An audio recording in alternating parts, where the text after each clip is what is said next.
Le racisme expliqué à un enfant. Dis papa, ça se trouve où le Maroc? En Afrique. Là où il y a des girafes et des hippopotames? Non, plus haut, en Afrique du Nord. Et qu'est-ce qu'il y a au Maroc? Il y a des Arabes.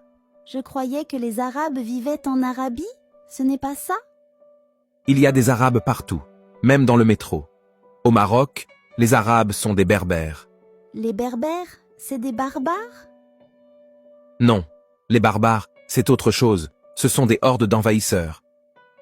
Justement, hier tu disais en regardant la télé que nous sommes envahis par les Arabes.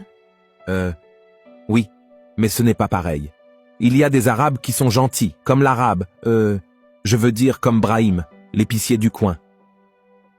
Mais avant-hier, tu as dit que Brahim est un voleur parce qu'il profite des heures de fermeture pour vendre scandaleusement plus cher. J'ai dit ça parce que j'étais en colère, c'est tout. Est-ce que tu connais des Marocains? Pas vraiment, mais j'en rencontre parfois dans la rue. Tu leur parles en quelle langue? Je ne leur adresse pas la parole. Je ne les connais pas. Tu viens de dire que tu les vois dans la rue, mais si tu ne les connais pas, comment sais-tu que ce sont des Marocains et pas des Américains? Les Américains sont blancs. Comme Miles Davis et Carl Lewis? Non, ceux-là sont originaires d'Afrique. Je ne comprends plus rien. En plus, Brahim est blanc comme toi et moi. Il n'est pas noir et pourtant c'est un Arabe. Il y a des Arabes blancs, mais les Marocains sont de couleurs variées.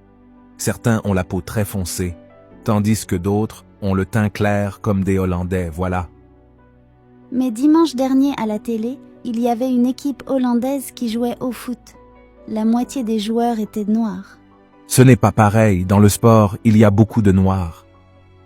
Au tennis et au golf, il y en a un seul. En natation et en équitation, je n'en ai jamais vu. Peu rien. Va demander ça à ta mère et laisse-moi terminer ma grille de tiercé. C'est maman qui m'a dit de te poser ces questions. Elle est occupée à la cuisine et en plus, elle dit que tu ne l'aides pas. J'ai encore une chose à te demander. Ma copine Annabelle est toute noire et elle dit qu'elle est française. C'est une menteuse, pas vrai, papa? Ta copine est martiniquaise et à ce titre, elle est française.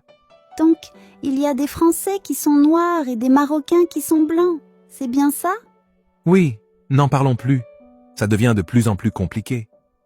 Annabelle, elle a les cheveux frisés comme un mouton. Les Marocains aussi ont les cheveux frisés.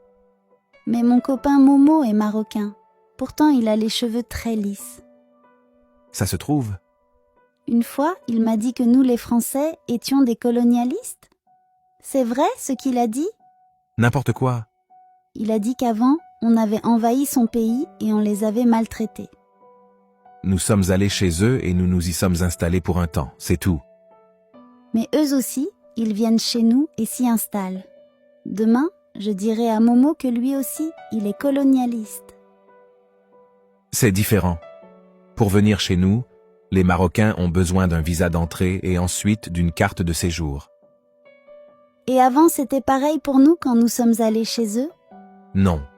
En ce temps-là, il n'existait pas de visa. Les choses étaient beaucoup plus simples. Il suffisait d'avoir des canons.